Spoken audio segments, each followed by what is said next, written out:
Voynich Manuscript. Dating back to the late 15th century, the Voynich Manuscript is famous amongst cryptographers for its confounding text, punctuation-free construction, and meticulous illustrations of unidentifiable plant species. The history and meaning of this folio is much contested. Proposed interpretations range from a pharmacological almanac to a forged manuscript by Franciscan friar Roger Bacon to a transcript of glossolalia. Named for Wilfrid Voynich, a book dealer who purchased it in 1912, the manuscript is presently on exhibition at Yale University, where it has lived since 1969. To date, the book's secrets remain a mystery.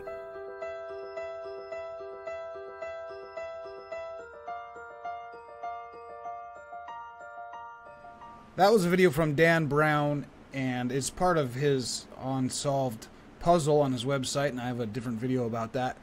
But this one here is the Voynich manuscript, and really it seems to be a book, you know, about flowers or something like that. But according to Wikipedia, it's an illustrated codex handwritten in an unknown, possibly meaningless writing system. And we can also see that it's been carbon dated to the early 1400s, and the text may have been composed in Italy during the Italian Renaissance. And the reason why Dan Brown brings it into his puzzle is because it's been studied by professional and amateur cryptographers and code breakers, and it's never been deciphered, and the language of it has never been identified. And I was doing some research on Tartarians, and I was reading this book, Disquisitions on the Anti-Papal Spirit, which produced the Reformation, its secret influence on the literature of Europe in general, and of Italy in particular. And Italy's quite interesting here, because Italy is, you know, that brings us a connection once again to the Voynich manuscript, as the text may have been composed in Italy during the Italian Renaissance. And for such an ambiguous title, this book actually has a lot of really interesting information about Tartarians, Prester John, and that's what brought me to this connection to the Voynich manuscript. And here it was talking about Marco Polo, which is interesting because Marco Polo's book talks about how he visited the Tartars and went into their land. But here it relates, Marco Polo relates that the Tartars are so clever and ingenious and so sagacious in investigating the nature of things that they can raise darkness whenever they will. So I don't know if this is, you know, like a smoke bomb, or if they actually have, you know, can they make a cloud and block the sun out? I'm not sure. And he relates the case of one who, by means of this art, escaped with difficulty from robbers who had surrounded him. Also, that a Tartar army, being once defeated and nearly put to flight, had recourse to the same art to stop further losses, and by enchantment caused a thick darkness to overspread the enemy's camp. We might also venture to declare the name of a standard bearer who performed this miracle and disappeared with all his followers from before the eyes of his persecuting foes. Prester John, the tributary of the Emperor of the Tartars, will explain to us the mystery of the before-mentioned miraculous disappearance. In the 100 Tales of the Gentle Language, written for those of noble heart and subtle intellect, in which language flowers are mixed with other words, we read as follows. And that's when it hit me. This sounds exactly like the Voynich manuscript. A gentle language, and you can see it's in italics, so that's the name of the language. It's called the Gentle Language. It's written for those of noble heart and subtle intellect, in a language which the flowers are mixed with other words. And when I look at the Voynich manuscript, that's a perfect description. I don't think there's a better example of an unknown language in which the flowers are mixed with other words. This is the best example that probably exists. Prester John once sent the Emperor Frederick II, who was very fond of gentle language, a present of 3 valuable stones. but the monarch had no idea of how to make use of them. Prester John's lapidary addressed Frederick one day as follows: Sir, the first stone is worth your best city, the second is worth your finest province, and the third is worth more than your whole empire.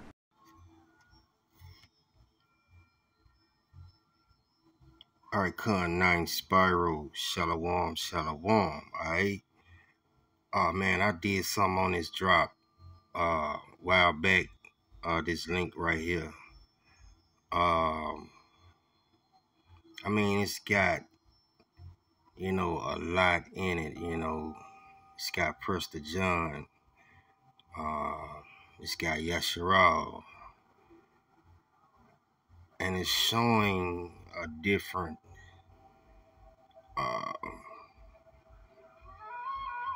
somewhat of a sneak peek, right, on the real deal. And perhaps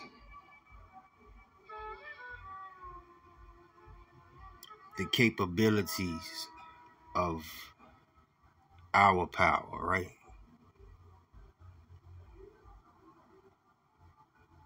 Another thing with this link, like I said, man, I'm into books and stuff now, right? And so that book that he proposed in the beginning, the anti-papal Ruach spirit, that's something to look into. And so I'm just throwing it out there, so Drop Nation can get their recon on, all right? All right, so shout out to Con Drop 432, the Drop Radio, right? For popping the cap off this bottle. All right, and so we know that Prester John was King David, right? We know that. And you're not gonna find, it's when you're dealing with these stones, since somewhat like Prester John, it's you're not going to find much out there about it, besides what we got. Because even in Prester John, the legend and its sources, you still have to dodge the hijack. All right, but what's important is that we know that Prester John was King David, and we know that the kingdom of Prester John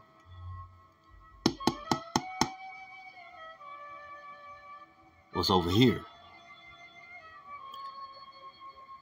Let's pop off. In addition, amongst the other marvels of our land, would seem extremely incredible to me, we have 5 incredibly virtuous stones the size of hazelnuts. Now, just throwing this out there, could we be dealing with the stones that were set in the ephod, the breastplates? I don't know. All right, we're just throwing it out there. The nature of the first of these is such that if it is placed beneath the sky in either winter or summer, it creates for so much as 10 miles around itself such a most bitter cold that accordingly no man or animal can suffer half a day's journey without at once crowding together and dying. Wow.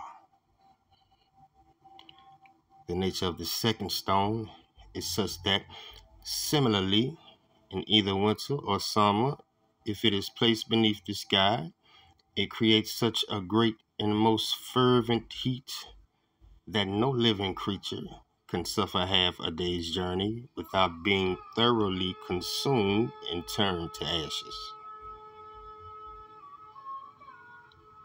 Wow. Like a stirrup consumed in a kiln of blazing fire. All right. The third stone is in the middle of the other two.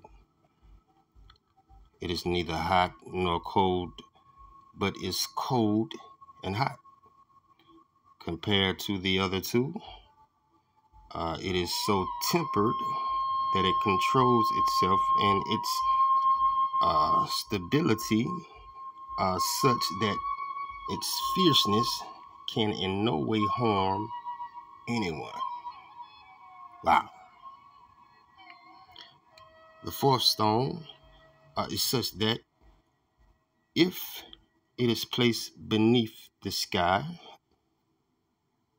the firmament, at midnight, in great darkness, it creates a light such greatness and brilliance for 10 miles around itself, that nothing so small or minute can escape.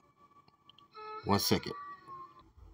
All right, can escape without it being able to be seen most clearly, as though it were midday, with the sun shining most brightly.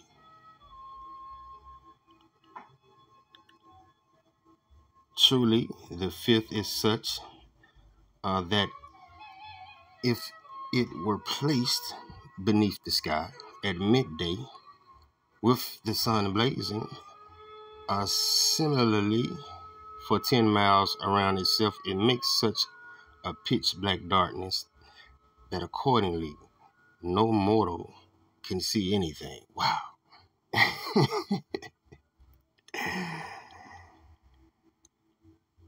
All right, so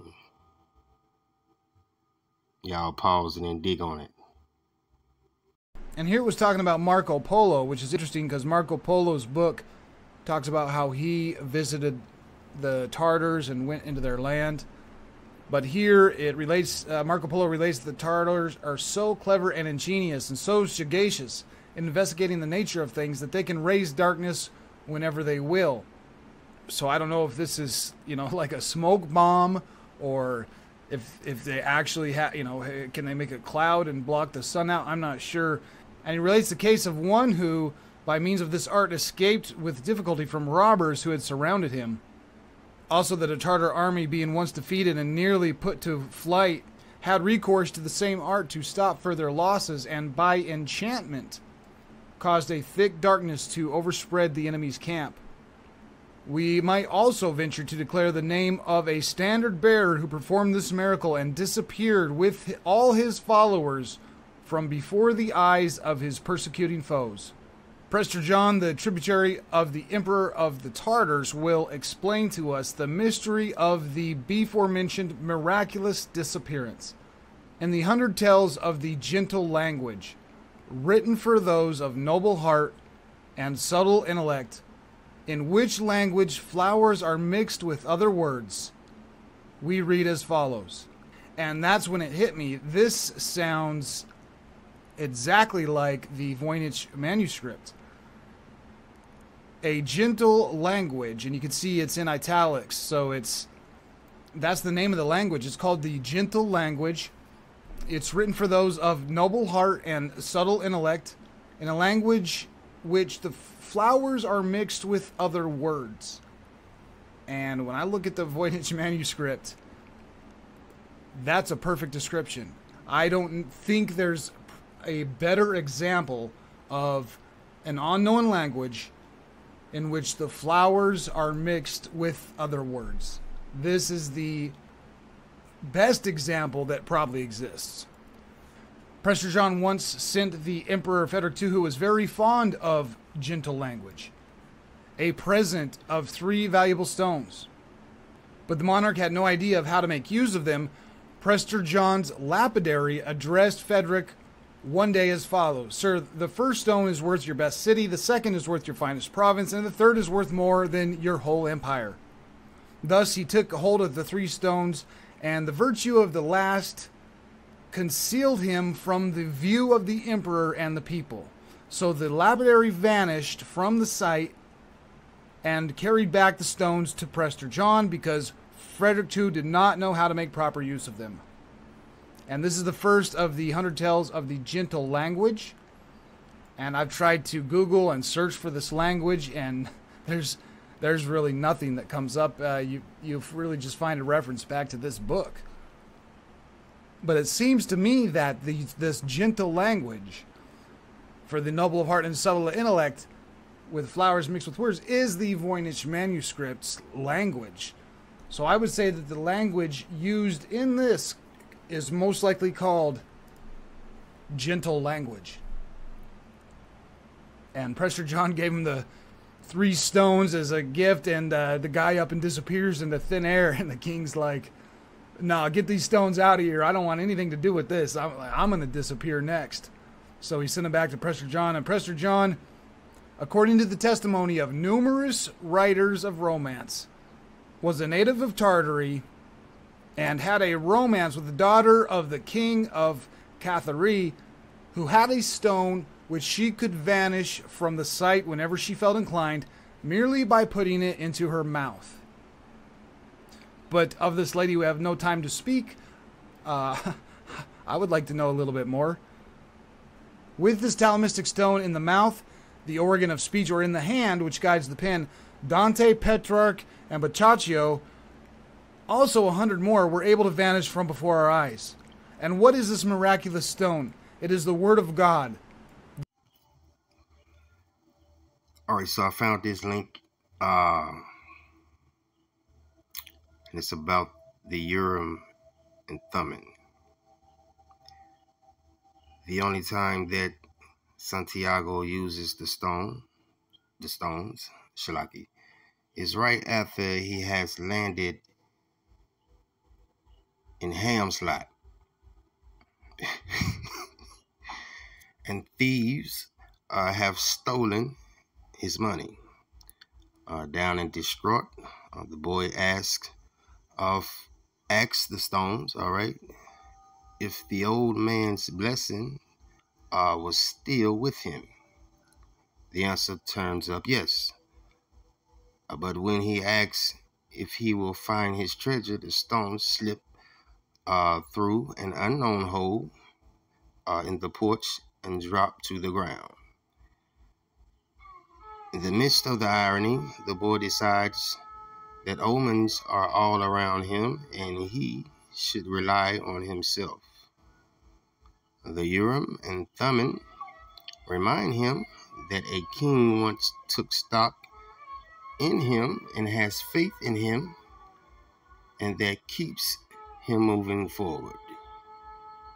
So even though the Urim and Thummim may, all right, are we getting all the drop about the stones that were put in the breastplates, right? The ephod, including the Urim and Thummim, all right, which was put on the inside of the ephod. All right, they were not visible. So are we getting all the drop? Perhaps not. And it says Urim and Thummim may have had magical powers. All right. And so I'm thinking they perhaps would have looked something like this right here, all right?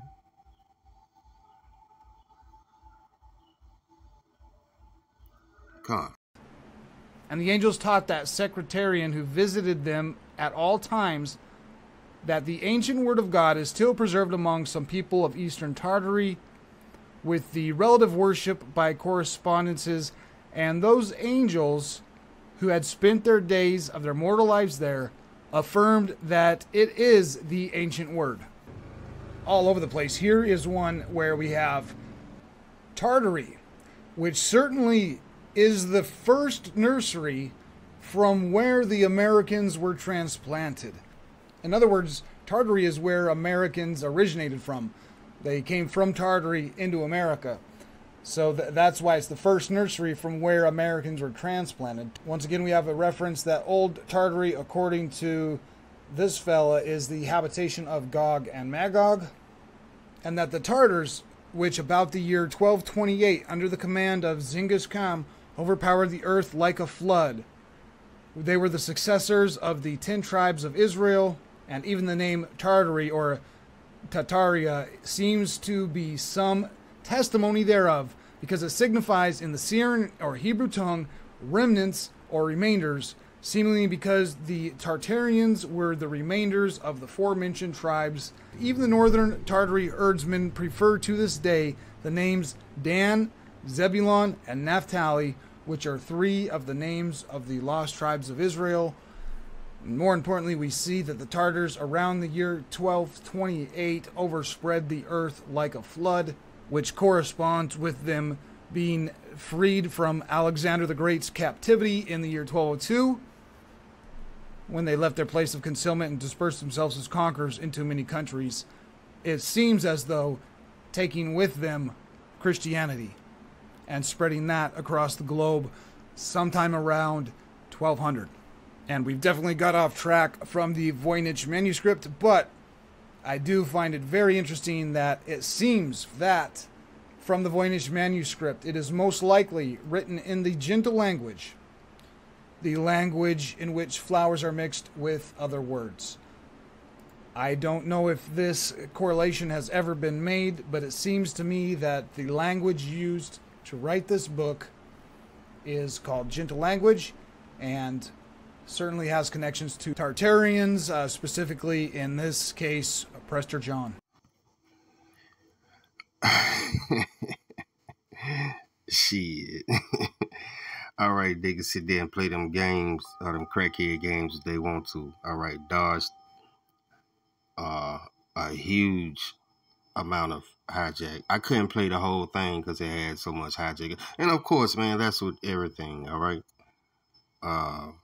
You know, but through wisdom, all right, we learn to reason. And so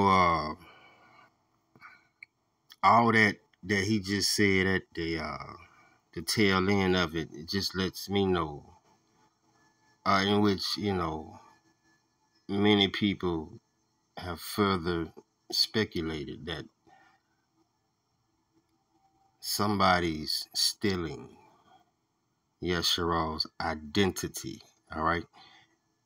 And they're not the only ones. It's many nations, all right? Many nations that are stealing Yeshua's identity, all right? The Most High said, all right? Abba Amma said that they would do it, right? And so it was written, so shall it be done. Now we looking at North America here, all right?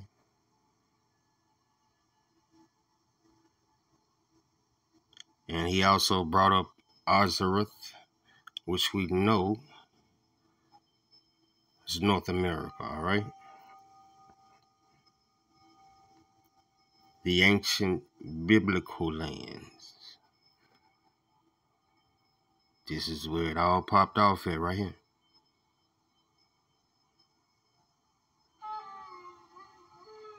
America and Asia.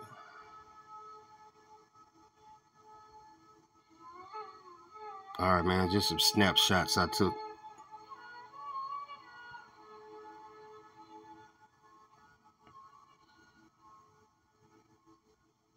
Now here we see India Superior.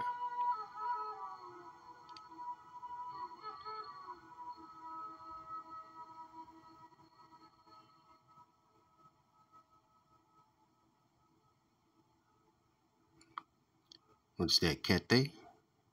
La China? La Kina? La Kina? La Kana.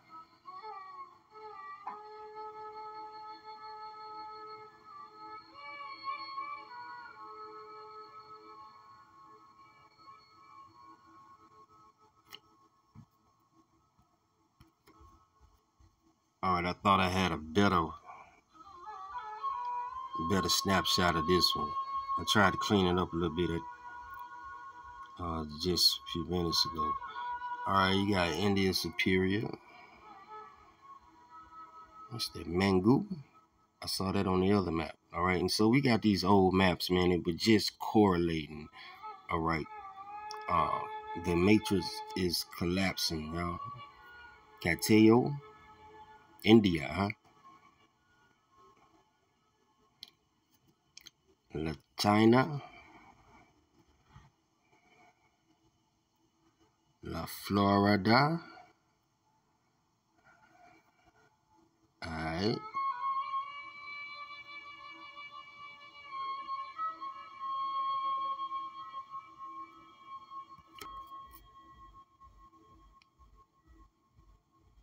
All right, here's another one. All right, and all these maps are from the 1600s, some of them 14.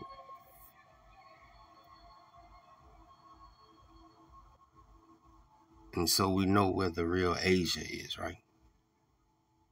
Kate, Kata,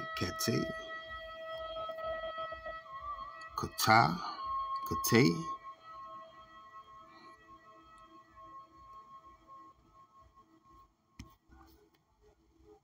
Last but not least, by far my favorite, all right? And so here they took Asia away, all right? They take everything from, it seems like, Shimslat and disperse it, right? All the names and shit like that.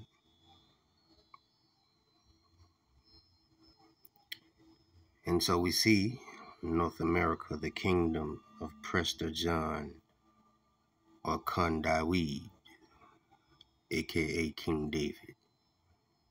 And this is a map from, this is circa 1530. Over there in the British Museum, all right?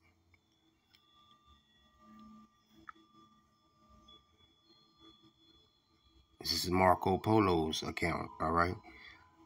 Check out the book Marco Polo and the concerning the Venetian and the marvels of the kingdom of the East, all right?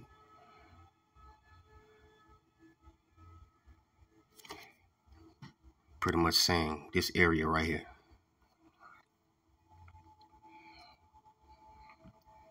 See Bola.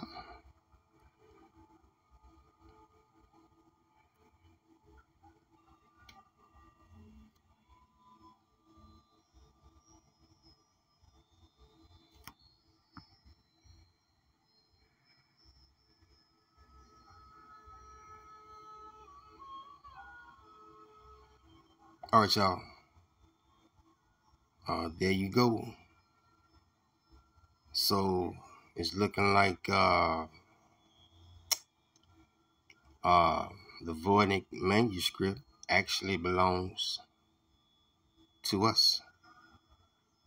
Yes, you're all.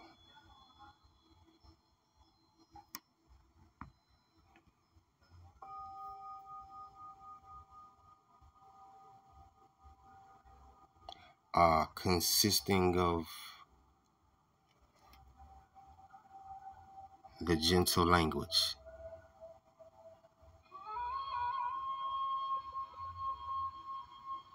Now that's dope. That's dope.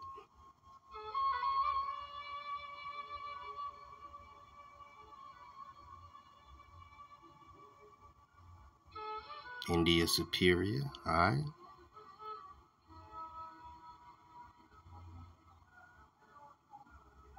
So all these maps saying the same thing, huh?